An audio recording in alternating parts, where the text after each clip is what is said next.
श्री सूत जी महाराज ने ऋषियों के प्रश्नों को सुना। सुनने के बाद में उनका अभिनंदन किया और कहा, महात्मन सुनो सुनो, आप लोगों के प्रश्नों का उत्तर देने से पहले सर्वप्रथम मैं अपने गुरुदेव भगवान का स्मरण करना चाह रहा। क्यों? क्योंकि गुरु पूजाम बिना नाथ कोटि पुण्यम वृथा भवेत। गुरुदेव भगवान की पूजा किए बिना, गुरुदेव भगवान का स्मरण किए बिना हम जो भी पुण्य कर्म करते हैं, जो भी सत्कर्म करते हैं, वो सब हमारा निरर्थक होता। इसलिए कोई भी सत्कर्म करने जा रहे हो आप, तो सबसे पहले मन ही मन अपने गुरुदेव भगवान का स्मरण जरूर करना। आज सौनक जी महाराज ने अपने गुरुदेव श्री सुखदेव भगवान का स्मरण किया। 2 श्लोकों में स्तुति कर दी अपने गुरुदेव श्री सुखदेव भगवान की। क्या कह दिया कि यम प्रव्रजंत मनुपेतमपेत कृत्यम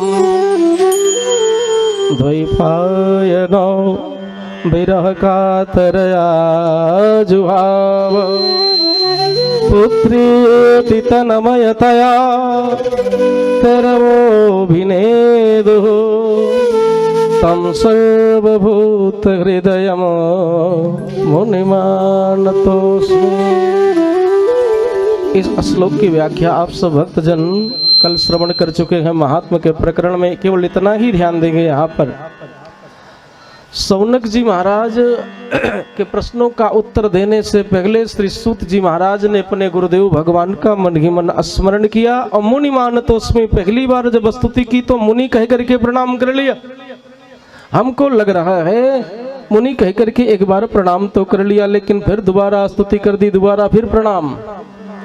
आप बताओ, आप किसी के दरवाजे पे पहुंचो, कोई एक बार आपको प्रणाम करे, गुरुजी प्रणाम, फिर थोड़े तुरंत ही गुरुजी प्रणाम, अच्छा लगेगा क्या आपको? अच्छा नहीं लगेगा ना। लेकिन इन्होंने 2 बार स्तुति की, 2 बार प्रणाम किया लगातार। पहली बार तो मुनि मानतोस्मि, मुनि कह करके प्रणाम किया।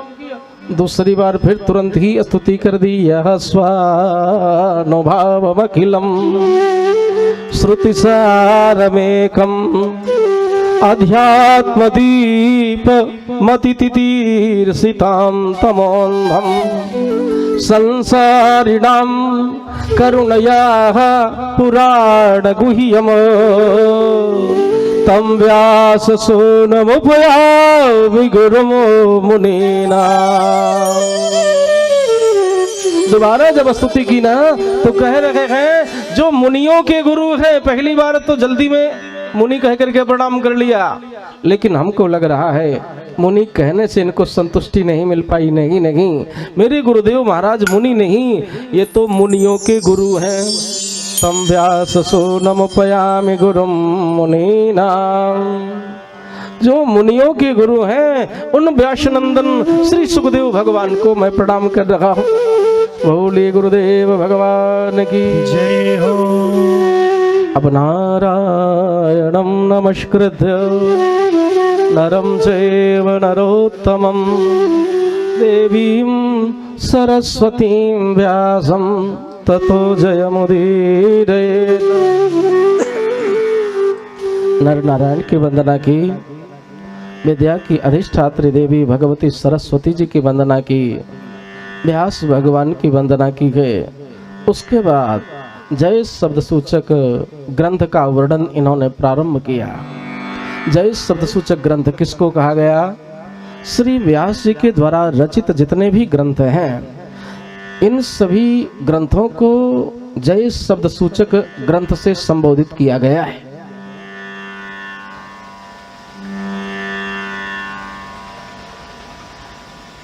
श्री सौनक जी के प्रश्नों का उत्तर देते हुए इन्होंने निवेदन किया।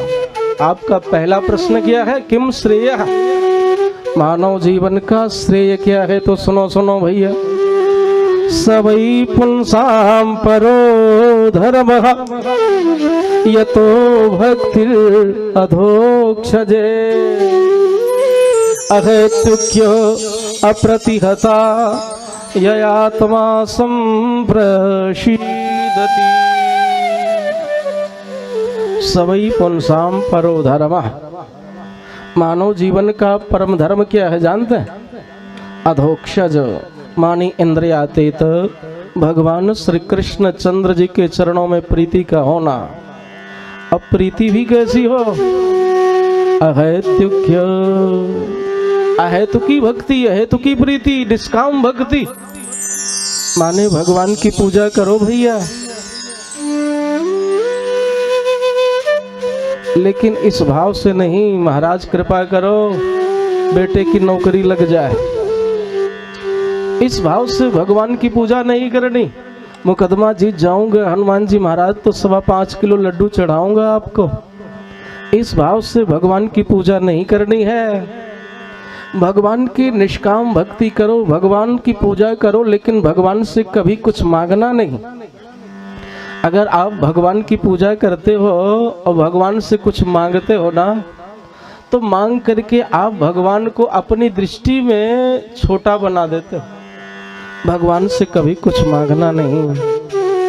बिंदु जी महाराज तो कहते हैं कि मैं अगर मांगूं जो तुमसे, मुझको तुम देना न कुछ, वरना फिर प्रेमी नहीं मजदूर हो जाऊंगा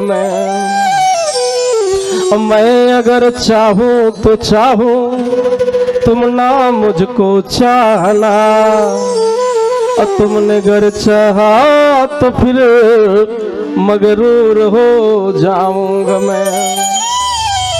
मैं अगर देखूं तो देखूं, तुम ना मुझको देखना, और तुमने अगर देखा तो फिर मशहूर हो जाऊंगा मैं। अहे सरकार सुनो सुनो, मैं अगर तड़पूं तो दृग से बिंदु टपकाना न तुम, वरना आंखों से तुम्हारे दूर हो जाऊंगा मैं। भाव यही, भगवान से कभी कुछ मांगना नहीं। मांगोगे अगर ना आप भगवान से तो जितना मांग रहे हो उतना मिलेगा, और नहीं मांगोगे ना तो आपको उतना मिलेगा जितने की आपने कभी कल्पना नहीं की होगी। अरे भाई भगवान तो सर्वांतर्यामी है, घट घट वासी है, सबके मन की बातों को जानने वाले। क्या भगवान हमारे मन के भावों को जान नहीं रहे? हमको किस चीज की जरूरत है? जरूरत है तो निश्चित रूप से ठाकुर जी देंगे, क्यों नहीं देंगे? तो भगवान से कभी कुछ मांगना नहीं। यही मानव जीवन का परम धर्म है। दूसरी बात, भगवान के अवतार कितने हुए? कुछ लोग कहते हैं 10 अवतार, कुछ लोग कहते हैं 22 अवतार, कुछ लोग कहते हैं 24 अवतार। अच्छा आप बताओ भैया, असली सोना जो होता है कितने कैरेट का होता है? हमारी माताएं जानती होंगी इस बात को, कारण खूब खरीदारी करती है ना। असली सोना कितने कैरेट का? 24 कैरेट का। तो हमारे भगवान जी भी असली सोना है, इसलिए भगवान के 24 अवतार हुए। 24 अवतारों के द्वारा भगवान हम सभी भारतवासियों की 24 घंटे रक्षा करते हैं, 24 घंटे साथ में रहते हैं ठाकुर जी। तो भगवान के वैसे तो अन्य अवतार हुए हैं, लेकिन मुख्य रूप से 24 अवतार।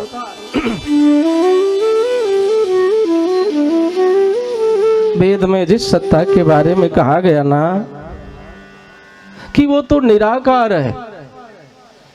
अच्छा निराकार किसे कहते हैं? जिसका कोई आकार नहीं वही है निराकार क्या? ठीक है, एक भाव तो ये हुआ, लेकिन निराकार का मतलब देखिए, निर्गतः आकारः यस्मिन् सह निराकारः। जिस सत्ता से अनेकानेक आकार इस धराधाम पर आए हैं वही है निराकार। जब भी बनाता है तो बिल्कुल एकदम नया लेटेस्ट मॉडल अभी अभी आया मार्केट में, इसके पहले न आया था न बाद में आएगा। बताओ इतने लोग बैठे हुए हैं, एक दूसरे से किसी का चेहरा मिल रहा है? बड़ी विचित्र कारीगरी है मेरे ठाकुर जी की, मेरे भगवान की। जब भी बनाते हैं तो बिल्कुल एकदम नया मॉडल, लेटेस्ट, अभी अभी आया मार्केट में। होता है कि नहीं होता बता? अरे फिल्मों की बात छोड़ो, लेकिन वास्तविकता में ऐसा कुछ नहीं। बताओ, इतने लोग बैठे हैं, भारतवर्ष की जनसंख्या इतनी है, किसी का चेहरा एक दूसरे से मिलता जुलता है? नहीं मिलता ना, कुछ ना कुछ तो अंतर रहता है।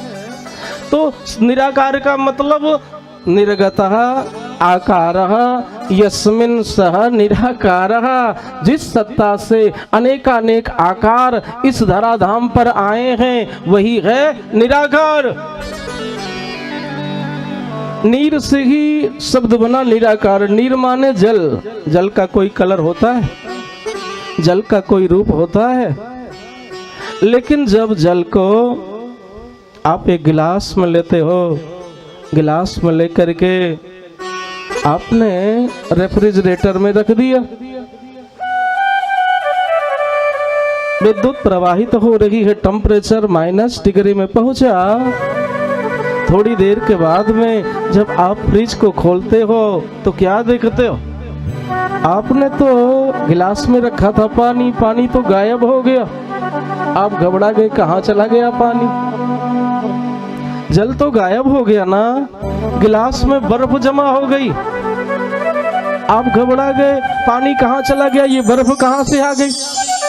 थोड़ी देर के बाद में आप बर्फ को निकाल करके बाहर रखते हो, बर्फ फिर पिघल करके जल के रूप में हो जाता है। जल ही बर्फ बना और बर्फ ही जल बना। जब पहले वो जल के रूप में था उसका कोई कलर नहीं था, लेकिन जब वो बर्फ के रूप में, बाबा से कहा, बाबा आप क्या कह रहे हो इस विषय पे? कबीर बाबा ने कहा कि ना केहू निंदो ना केहू बंदो, और दोनों से न्यारा रहिए।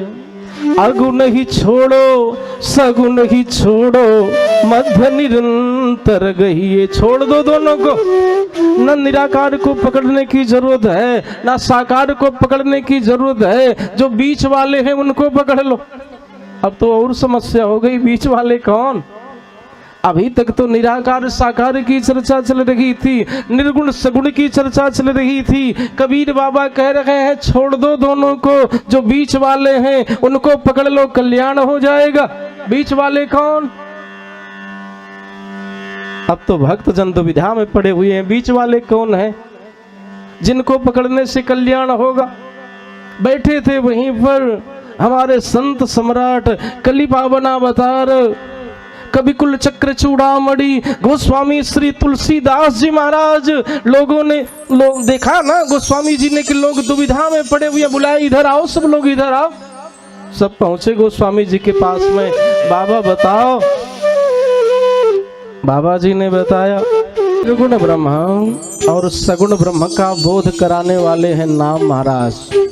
राम नाम लेने से ही निर्गुण ब्रह्म का भी बोध होता है और सगुण ब्रह्म का भी बोध होता है ना। अगुण सगुण बिच नाम सुसाखी, उभय प्रबोधक चतुर दुभाखी। निर्गुण ब्रह्म और सगुण ब्रह्म दोनों का बोध कराने वाला है नाम।